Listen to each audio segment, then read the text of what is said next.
Olá, meus amigos, sejam a própria bênção, em o nome do Pai, do Filho e do Espírito Santo.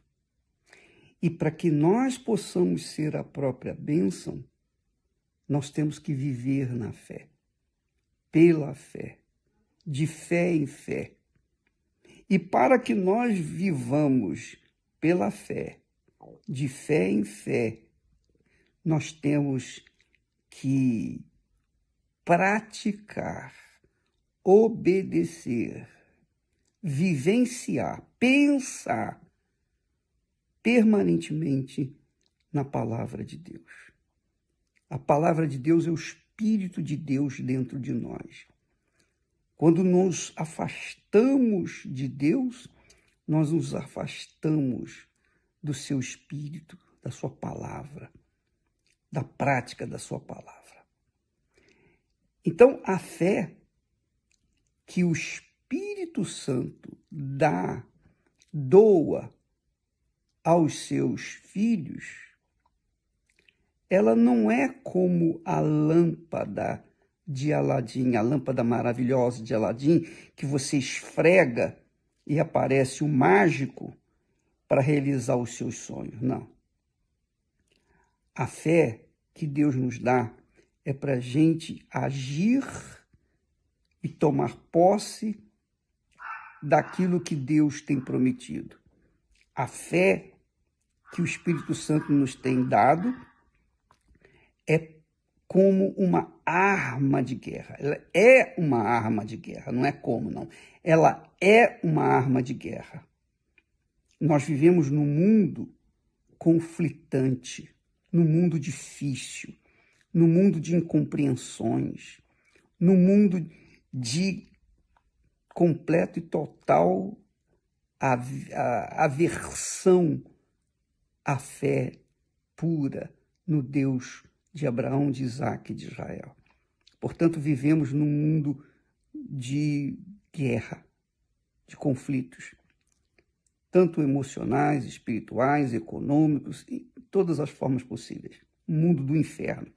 Para a gente prevalecer, para a gente se manter na fé, nós temos que estar com o pensamento na palavra de Deus. O pensamento na palavra de Deus.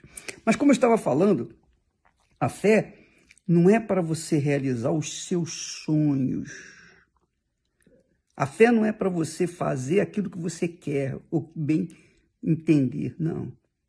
A fé é para você fazer, obedecer à vontade de Deus. Agora, o que tem acontecido muito é que, às vezes, a pessoa está tão fissurada em tomar posse dos seus desejos, em querer realizar os seus sonhos, independentemente da vontade de Deus, que a pessoa esquece a voz da fé, a voz do Espírito Santo, e dá ouvidos à voz da carne, à voz do coração. Então, por exemplo, um exemplo muito assim esdrúxulo, mas vale a pena para você entender. Por exemplo, ela tem fé em Deus, vai na igreja, é fiel a Deus. Então ela encontra com um rapaz que aparentemente é uma pessoa boa, uma pessoa que não faz mal a ninguém, tem uma boa conduta. Então ela diz assim, essa pessoa foi Deus que mandou para mim. Ela põe isso na cabeça dela. E ela acha que aquilo ali realmente é a vontade de Deus. Então ela se entrega para aquela criatura, ela casa com aquela criatura, ou vive com aquela criatura, ou se junta com aquela criatura, porque crê, ela tem certeza que é a vontade de Deus. Mas não é a vontade de Deus. Porque a vontade de Deus não deixa dúvida. A vontade de Deus não deixa medo. A vontade de Deus não deixa a pessoa ficar insegura. A vontade de Deus faz a pessoa ficar em paz. consigo mesmo, sobretudo com Deus. Mas ela não.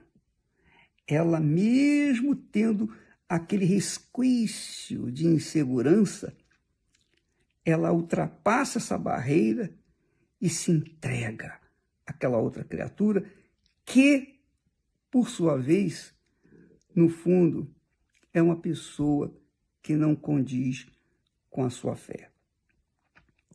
Então, casam os dois e começam a viver um inferno, porque ela tem a fé no Senhor Jesus. Ela tem a fé de ter entregue sua vida para Jesus. Ele, por sua vez, depois que tem posse dela, não está nem aí para a fé ou para as coisas de Deus.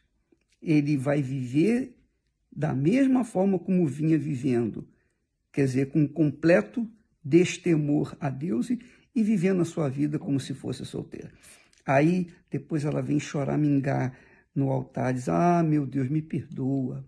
Poxa, salva o meu marido, e fica chorando lágrimas de sangue ali no altar.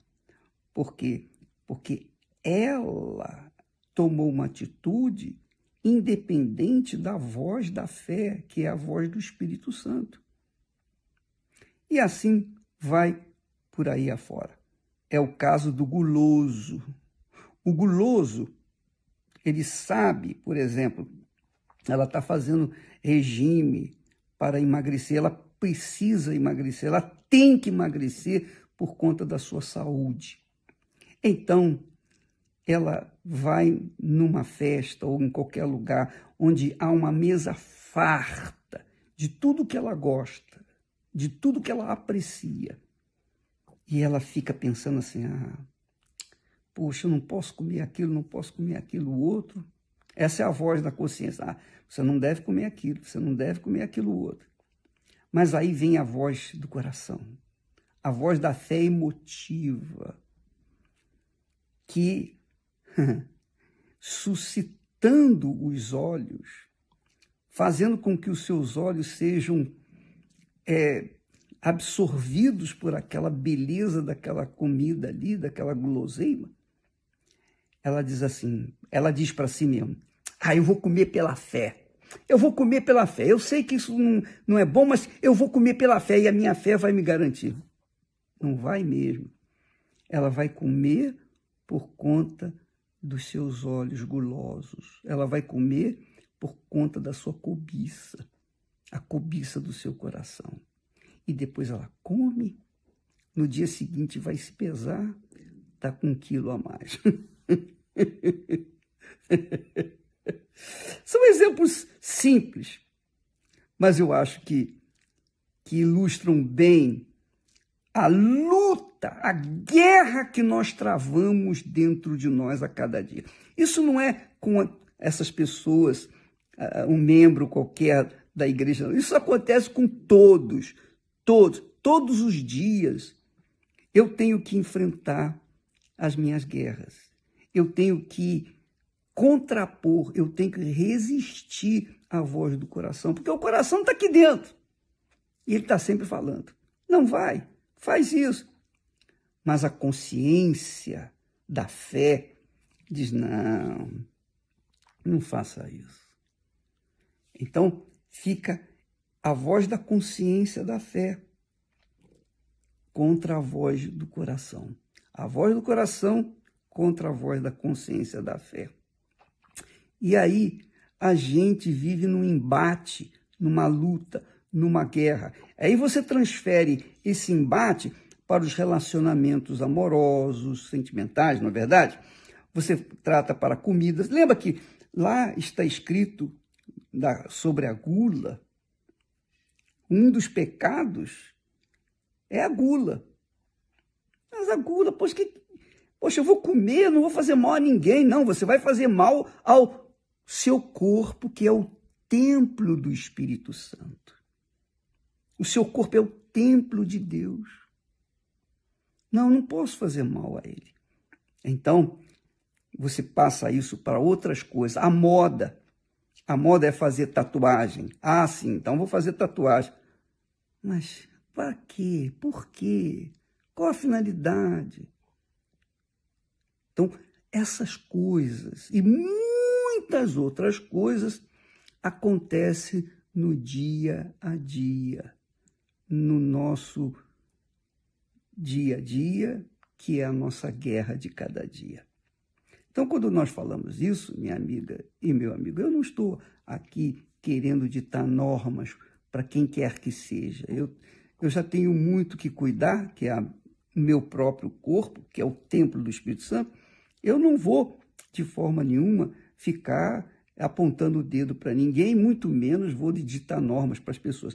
Mas, se você é uma criatura que quer ouvir a voz da fé e prevalecer e vencer com essa arma que você tem, que é a fé, não dê ouvidos à voz dos outros, nem do coração, muito menos.